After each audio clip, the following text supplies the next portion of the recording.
¡Túmbala, chingar su madre, mi tigre! La madrugada todavía no terminaba de respirar cuando el cielo del norte de Tamaulipas se partió en dos. No fue un trueno, no fue lluvia. Fue el golpe seco de 6 helicópteros entrando en formación cerrada, volando bajo, con las luces apagadas y el rugido suficiente para despertar hasta los muertos. Eran las 4:12 de la mañana del jueves 19 de diciembre de 2025 cuando el convoy de los Zetas, convencido de que avanzaba invisible por una brecha entre San Fernando y Méndez, quedó atrapado en una emboscada que llevaba meses gestándose en silencio. Si desde el primer segundo sentiste que algo no cuadraba, quédate hasta el final, porque nada de lo que pasó esa noche fue casualidad. El aire olía a tierra húmeda, diésel y pólvora vieja. La luna apenas alcanzaba a dibujar las siluetas de las camionetas blindadas que avanzaban en fila, 4 vehículos tipo pick-up con torretas improvisadas y 2 camionetas de apoyo cargadas de hombres armados. Iban confiados. Demasiado confiados. Según inteligencia militar, ese convoy transportaba al líder regional conocido como el Jaguar, nombre real Ernesto Salgado Ríos, 43 años, es militar desertor, operador clave en la reactivación de rutas entre Reynosa, Ciudad Victoria y el puerto de Altamira. Lo que ellos no sabían era que desde hacía 48 horas cada uno de sus movimientos estaba siendo observado. A casi 1000 metros de altura, los murciélagos, el cuerpo de élite del ejército mexicano, ya estaban posicionados. 6 helicópteros, 3 artillados y 3 de inserción, avanzaban sincronizados como si fueran uno solo. En tierra, 2 cordones de cierre bloqueaban cualquier salida posible. No había negociación prevista. No había advertencia. El objetivo era cortar de raíz una cabeza que empezaba a levantar demasiado polvo. Si tú también te preguntas cómo lograron detectar un convoy que se movía casi siempre de noche, déjamelo en los comentarios, porque la respuesta aparece más adelante. El primer contacto ocurrió a las 4:17. Un destello en el costado de la brecha marcó el inicio. Las camionetas intentaron acelerar, pero el terreno lodoso las traicionó. Desde el aire, las ametralladoras marcaron el perímetro, no para aniquilar de inmediato, sino para inmovilizar. Fuego disciplinado, ráfagas cortas, precisión quirúrgica. En cuestión de segundos, el convoy quedó partido. 2 vehículos inutilizados, uno volcado, otro incendiándose lentamente. Los hombres que bajaron disparando al cielo entendieron demasiado tarde que no estaban frente a un retén improvisado, estaban dentro de una operación de aniquilamiento táctico. El Jaguar intentó huir a pie. Lo hizo como había aprendido años atrás, zigzagueando entre matorrales, confiando en la oscuridad. No contó con los visores nocturnos ni con los francotiradores ya desplegados en tierra. A las 4:24, un disparo limpio lo detuvo.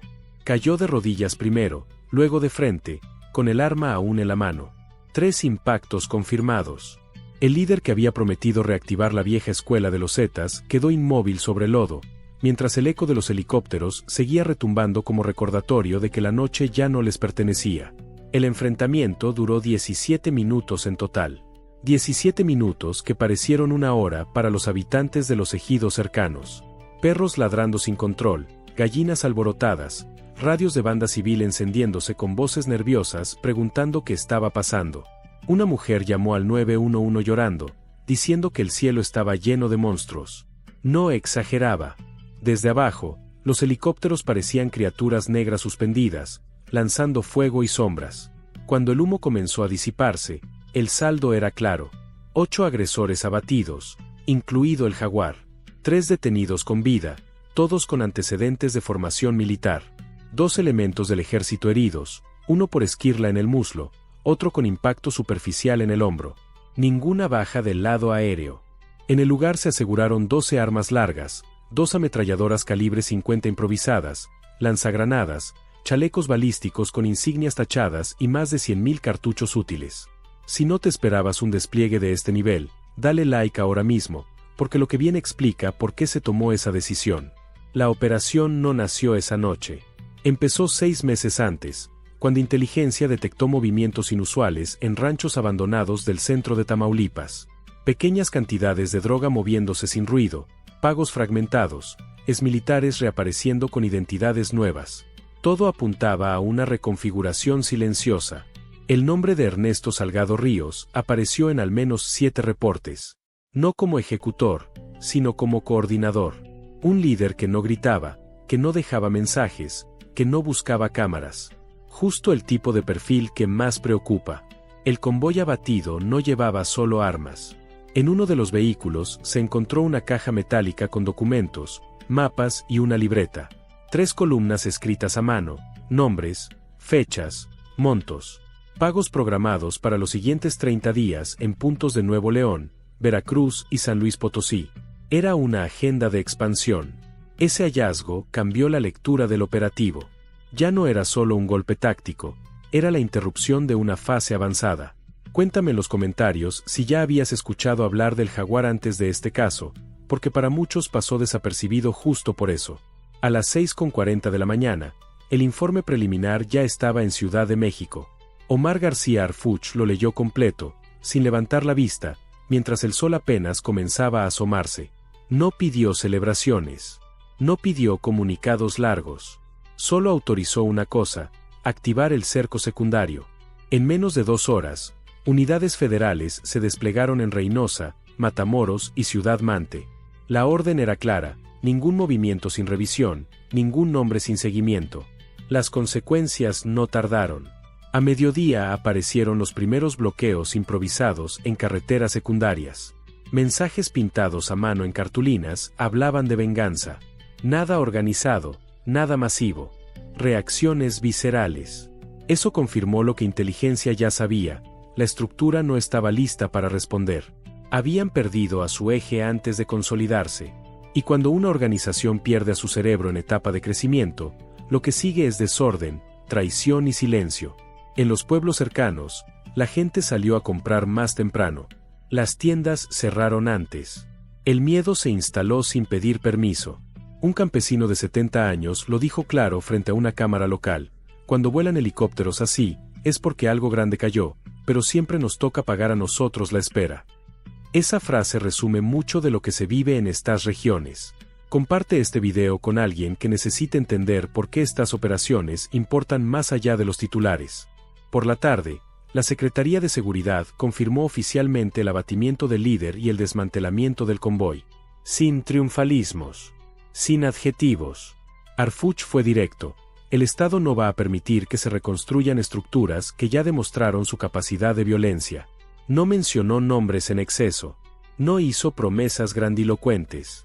Solo dejó claro que el mensaje iba dirigido a quienes estaban pensando ocupar el espacio vacío. Lo que pocos saben es que, esa misma noche, en uno de los teléfonos asegurados se encontró un audio enviado horas antes del enfrentamiento. 15 segundos. Una voz diciendo que el traslado era seguro, que el cielo estaba limpio, que no había riesgo. Ese mensaje selló el destino del convoy. Alguien se equivocó. Alguien habló de más. Alguien subestimó el alcance de la vigilancia. Y en estos juegos, un error basta. Después del comunicado oficial vino lo que casi nunca se ve en cámara: el trabajo lento, incómodo y silencioso. Mientras los noticieros repetían las imágenes aéreas del operativo, en oficinas sin ventanas comenzaron a cruzarse datos que no estaban pensados para el público. Cruces de llamadas, movimientos bancarios, placas clonadas, nombres que parecían apagados desde hacía años y que de pronto volvían a encenderse como focos viejos conectados otra vez a la corriente. El abatimiento del convoy no cerró el caso, lo abrió por completo. En un edificio discreto de la Secretaría de Seguridad, analistas revisaban cuadro por cuadro los videos recuperados de los teléfonos incautados. No eran grabaciones de propaganda. Eran ensayos. Simulacros de desplazamiento, pruebas de comunicación, recorridos nocturnos marcados con tiempos exactos. En uno de esos videos se escuchaba el Jaguar corrigiendo a sus hombres, diciéndoles que no dispararan de más, que no dejaran huella, que la vieja escuela había caído por hablar demasiado. Esa frase quedó subrayada en rojo en el informe. La vieja escuela. Eso era lo que estaban intentando revivir. A las 22 horas de ese mismo día, una unidad federal detuvo a 2 operadores financieros en Ciudad Victoria. No opusieron resistencia. Sabían que el golpe había sido definitivo. En sus oficinas se aseguraron computadoras, factureras falsas y contratos de supuestos servicios de transporte. Nada espectacular, nada violento, pero ahí estaba el verdadero combustible. El dinero que iba a sostener la reaparición. Si tú también creías que todo se movía solo con armas, quédate atento, porque aquí es donde se entiende cómo se construyen estos intentos desde abajo. En paralelo, en Nuevo León, autoridades estatales catearon una bodega en el municipio de China. Dentro encontraron vehículos con blindaje artesanal, radios encriptados y listas de turnos. No había droga. No había personas. Era un punto de tránsito, una estación intermedia. El patrón se repetía. Nada ostentoso, todo funcional. Esa misma noche, un tercer inmueble fue asegurado en San Luis Potosí, usado como casa de descanso para operadores en tránsito. El mapa empezaba a cerrarse como una trampa que se activa sola. En los pueblos de Tamaulipas, el rumor corrió más rápido que los comunicados. Se decía que iban a volver, que el abatimiento del líder iba a desatar una respuesta. Pero los días pasaron y la respuesta no llegó. Lo que sí llegó fue el silencio. Un silencio pesado, incómodo. Tiendas que ya no pagaron cuota esa semana. Camionetas que dejaron de pasar. Radios que dejaron de sonar. Un comerciante de la zona lo dijo sin rodeos. Cuando no se oye nada, es cuando más miedo da. Esa sensación es la que muchos conocen demasiado bien. El tercer día después del operativo, Inteligencia confirmó algo clave. El convoy no se dirigía a una reunión cualquiera. Iban a encontrarse con enlaces provenientes de Veracruz. El objetivo era formalizar una alianza logística para reactivar rutas costeras. Ese encuentro nunca ocurrió. Y con él se rompió una cadena que llevaba meses tensándose. No fue suerte. Fue cálculo. Cuéntame en los comentarios si alguna vez te habías preguntado cómo se decide el momento exacto para un golpe así, porque no se trata solo de tener información, sino de esperar el punto donde duele más. En Ciudad de México, Harfuch volvió a reunirse con su equipo cercano. Sobre la mesa había un nuevo documento, un análisis de riesgo que advertía sobre intentos de suplantación. Cuando cae un líder, siempre hay quien intenta ocupar su lugar antes de tiempo. La orden fue anticiparse. No esperar a que aparecieran nombres en mantas ni videos. Cortar antes de que se pronuncien. Esa misma noche se giraron órdenes de localización para 5 perfiles específicos, todos exmilitares, todos con historial en el norte del país. Mientras tanto, en redes sociales comenzaron a circular versiones distorsionadas. Que si el convoy era falso, que si el líder no había muerto, que si todo era montaje. La desinformación intentó llenar el vacío, como siempre. Pero los hechos eran tercos. Los cuerpos estaban identificados, los registros confirmados, los vínculos trazados. La narrativa del mito no logró prender esta vez. Y eso también es un indicador de algo que está cambiando. En una colonia de Reynosa, una madre escuchaba la radio mientras preparaba la cena. Al escuchar la noticia, bajó el volumen y dijo en voz baja: «Ojalá ahora sí nos dejen en paz». No era una declaración política. Era un deseo simple. Ese es el pulso real que muchas veces no se mide en estadísticas. Dale like si tú también has sentido esa mezcla de alivio y desconfianza cada vez que se anuncia un golpe grande. Al séptimo día, el balance era contundente. Más de 15 inmuebles asegurados en 4 estados. 12 cuentas congeladas. 7 órdenes de aprehensión ejecutadas. Ningún brote violento de gran escala. No porque no hubiera intención, sino porque faltaba dirección. El jaguar no era un nombre más. Era el nodo que conectaba pasado y presente. Sin él, los hilos quedaron sueltos. Pero la historia no se cierra ahí. En uno de los últimos reportes apareció una advertencia. Un grupo reducido, aún no identificado, estaba intentando reagruparse en la frontera chica. No con el mismo discurso, no con los mismos símbolos. Algo más pequeño, más discreto. El riesgo no desaparece, se transforma. Por eso estas operaciones no se miden solo por lo que destruyen, sino por lo que impiden que nazca. Las semanas siguientes confirmaron que el golpe no había sido un evento aislado, sino el punto de quiebre de algo que venía creciendo por debajo de la superficie. En Tamaulipas, los informes de inteligencia comenzaron a mostrar un patrón distinto. Ya no se trataba de movimientos coordinados, sino de intentos dispersos, torpes, casi desesperados. Células pequeñas que buscaban reconectarse sin una cabeza clara, operadores que no sabían a quién reportar, mensajes cruzados que se contradecían entre sí. Cuando una estructura pierde a su eje en el momento equivocado, no se fortalece, se fractura. En un rancho cercano a Basolo, elementos federales localizaron una antena improvisada enterrada entre matorrales. No transmitía en ese momento, pero el equipo estaba listo. A unos metros, bajo una lona vieja, hallaron generadores portátiles y cajas con víveres. Nadie estaba ahí. Era un punto de espera. Un lugar pensado para recibir órdenes que nunca llegaron. Ese hallazgo fue más revelador que cualquier enfrentamiento, porque mostraba algo muy claro. Había gente preparada para moverse, pero no para decidir. En los interrogatorios a los detenidos del convoy, las versiones coincidían en un punto. Todos hablaban del jaguar como el último que realmente sabía lo que hacía. No lo decían con admiración, sino con una mezcla de resignación y miedo. Uno de ellos, de 28 años, dijo algo que quedó registrado en el acta: sin él, esto se iba a caer. Esa frase, simple y directa, terminó convertida en un resumen operativo. Mientras tanto, en Nuevo León y Coahuila, las autoridades reforzaron la vigilancia en carreteras secundarias. No buscaban convoys grandes. Buscaban errores. Un vehículo fuera de lugar, una placa mal clonada, un retén que no debía estar ahí. Y los errores empezaron a aparecer. 3 días después del operativo, una camioneta fue asegurada en la carretera General Bravo con armas ocultas en un doble fondo mal sellado. El conductor no supo explicar a quién entregaría la carga. Solo repetía un nombre que ya no servía de nada. Si alguna vez te preguntaste por qué después de un gran golpe parece que todo se calma de golpe, aquí está la razón. No es paz, es desorientación. Es gente armada sin brújula. Y eso, paradójicamente, es cuando más vulnerable se vuelve una organización. En Ciudad Victoria, un analista resumió la situación con una frase que no salió en ningún boletín: no estamos viendo una guerra, estamos viendo un derrumbe.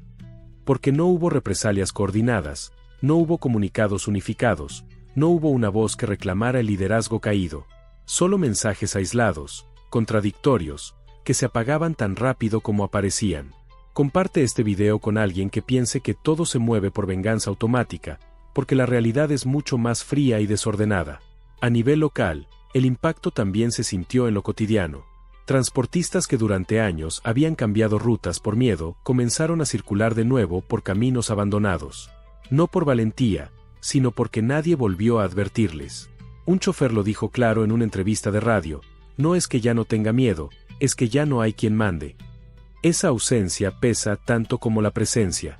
Sin embargo, los reportes más delicados llegaron a finales de mes. Inteligencia detectó intentos de otros grupos por ocupar los espacios vacíos. No con la misma identidad, no con los mismos métodos, pero sí con la intención de aprovechar el hueco. Por eso, el operativo de los murciélagos no se quedó en una victoria aislada. Se convirtió en un precedente, una señal de que los movimientos grandes no iban a tener margen de error. En una reunión privada, Harfuch fue directo con su equipo. No se trataba de perseguir nombres históricos ni de revivir fantasmas. Se trataba de impedir que los moldes se reutilizaran. La orden fue clara: cualquier indicio de reorganización debía ser contenido antes de tomar forma, no después. Esa diferencia de tiempo es la que separa un enfrentamiento de una prevención. En los archivos finales del caso, hay una nota escrita a mano por uno de los mandos operativos. Dice: el convoy cayó porque creyó que el silencio era invisibilidad. Esa frase resume todo. Durante meses, el grupo creyó que moverse sin ruido los protegía. No entendieron que el silencio también se escucha cuando alguien sabe cómo oírlo. Hoy, cuando se revisan las cifras, el impacto es evidente.